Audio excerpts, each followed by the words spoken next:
let me ask you this, and I have to say, like, the show is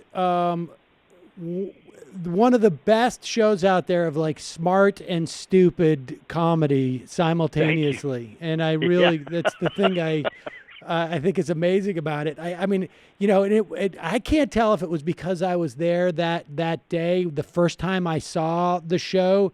You Yeah. guys in the live show, you played a pre-roll, and there Yes. was this moment where I mean, this because I couldn't stop talking about this for months, where you're out like doing a tour of New York City and the truck thing, and I know you've probably talked about this a million times, but Sure. the truck you see a truck and you totally improv this, Yes. and but and you walk us through this sort of fantasy that Trump has about driving the big truck, which we Yeah. had just seen, and then basically driving off the edge of a pier and slowly drowning himself.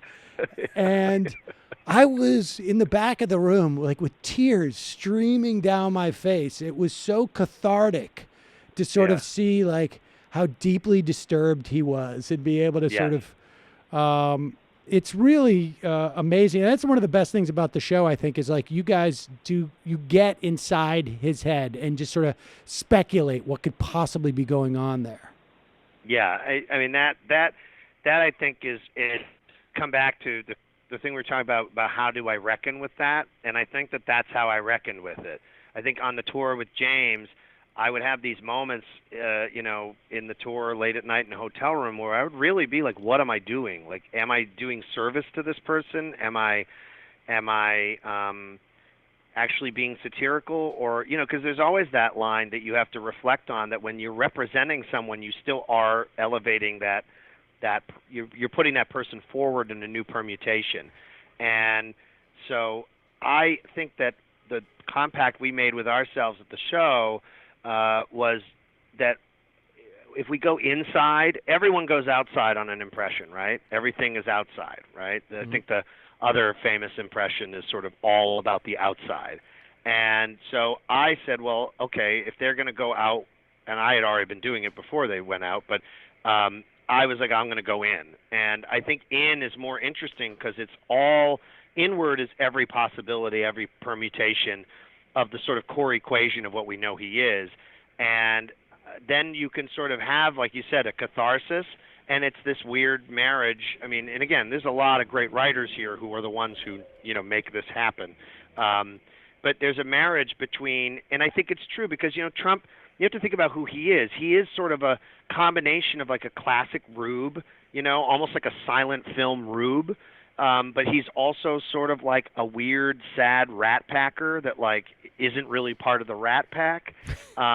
He's also sort of like an elderly Jewish dowager. Yeah. He's like, he's all these different things. He's like an old woman who's clutching his pearls. He's like and so you have so many permutations of how he is that can kind of take him apart and litigate him. And I think that the inside, then it's more accessible and funny. And then, yeah, we like the combination of stupid and smart because, he is weirdly, I don't want to give him the credit of being smart, but he is sort of stupid smart. There'll be moments where you're like, wait a minute, how did you just deftly like manipulate the crowd to do that? And then other moments where you're like, you're such a stone cold idiot. How is this possible? You're sitting in this truck and honking the horn. So I think it works on a level where we have a lot of international viewers too, and I think that you want to be able to get that satire across to a person who maybe isn't speaking English fully, and you have to do things that are broad as well as very sort of specifically intelligent. And I think that makes it more accessible. I always say our show is sort of like your show of shows if it was like a political satire show. It's funny about the foreign thing. I had just a buddy who just came back from China who he said who was working over there, actually in comedy, and he said that literally all it takes is to say Trump to people and they start to laugh.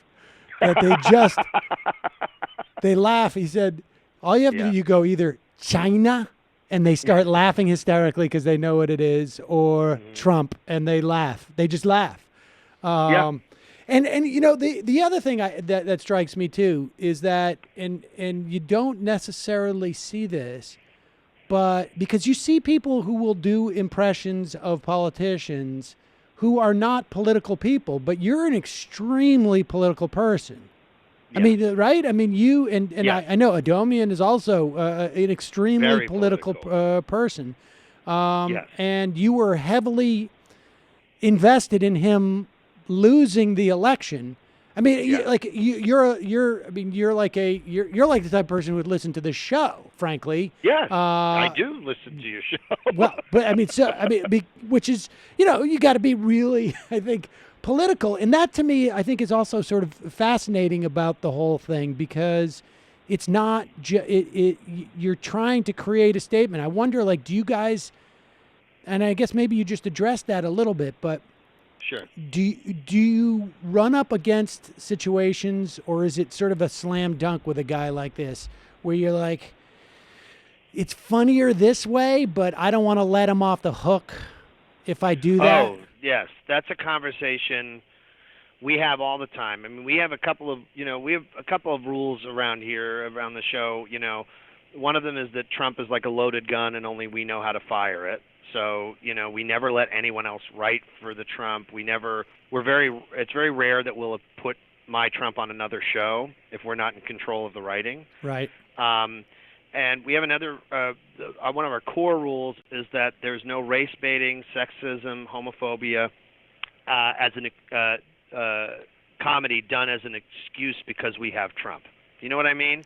Like the idea that, you can sort of, comics or, you can sort of get away with like, oh, well, we're playing a racist character, so now we can do a racist thing. We're playing a sexist character, so we can do a sexist thing. And that's such a cop-out, and it's very surface. So our notion is always to turn it back on him, and also to look at, just like I said earlier, is like to look past him. It's like it's about him, and obviously the show is driven from his mind, and the notion of the show is kind of immersive. Like we imagine that this is like he produces this show to some degree, right. and but also like. Yeah, I don't need to do like orange-faced monster jokes or like, I don't need to do that stuff because that doesn't get us anywhere. What gets us somewhere is we have a very strong research department, and we have Howard Feynman as like our head, news sort of, godfather. And we are spending our time every week finding out not only what the news of the day is, but what are the trends, and where do we think this is going to go, and where can we be ahead of a story? So we're as much, I think, a news sort of a leftist news show disguised as a silly comedy show, or maybe an editorial show more so. So that I would rather sacrifice a joke to make a stronger point, because that, to me, is worth it. And as long as the framing devices and the sort of overall humor of it is constantly punching at the audience and making people respond to it, I personally believe that comedy is best and most effective when you put people in a variety of emotional states, as opposed to just only laughing at something. Like, I want people to be offended by something he says. I want people to be frightened by the potential of what he could do.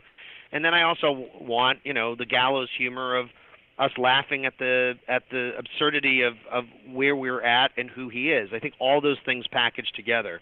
But yeah, there's an agenda with this show. It is not I'm not here to just do a silly Trump show. Has that agenda changed? I mean, like, because I remember at the end of the practice show, you sort of looked to camera and said, like, I will stop doing this if you stop being president. And I really had a sense that you thought, like, hey, there's, I don't think this is going to happen, but there's like if there's a 1 in 1,000 chance that he just goes like, fuck it.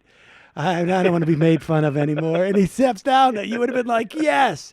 I would be thrilled. I'd be thrilled to retire from this job. I mean, I imagine by now you've resigned yourself to the fact that he's going to exist. I mean, on some level, like, I had the same dynamic, and I think, like, in the news, broadly speaking, that dynamic is there because I mean, I know people have said, when people ask me what I do, I do a political talk show podcast. Oh, this must be a pretty great time for you. And I'm like, it is the worst time of my career. I mean, more people listen, but I would much rather and have it be that. It's sort of like a conflict a little bit. I think when people present that to me, because people say to you like, "Oh, you do Trump, you must be doing great. This is great for you," and I understand that because it's sort of casual, small talk that people are also making. But like, I don't kind of buy that. I don't buy that because there has been political satire and also news and information long before Trump existed, and I feel like the reward of the show for me is to, push 77,001 people to not vote for him in Michigan, Wisconsin, and Pennsylvania next time around. Like I always say this is like a bee sting show, right? The bee stings and then it dies. It's like that's what I want to do. I want to sting and die. And then, because also the notion that like I don't want to have that narrow or limited a view on, what my career or life is. Like, I don't want to play this guy for, a long period of time. I don't want to be like, God bless him, but I don't want to be Gilligan, wearing the hat when I'm like 75. I want to do other things. And I think I have the fortune of the fact that I'm older and I've been performing in live theater in New York for a decade and a half and had a very nice, had a nice life, put together a nice life. I'm not, I'm not champing at the bit to just like, I want to create more things, but like I'm also not going to be devastated at the idea of, having to step back into a different life for a while if this show ended because of his presidency ended. I would be thrilled by it and know that there would be something else that I would end up creating and doing.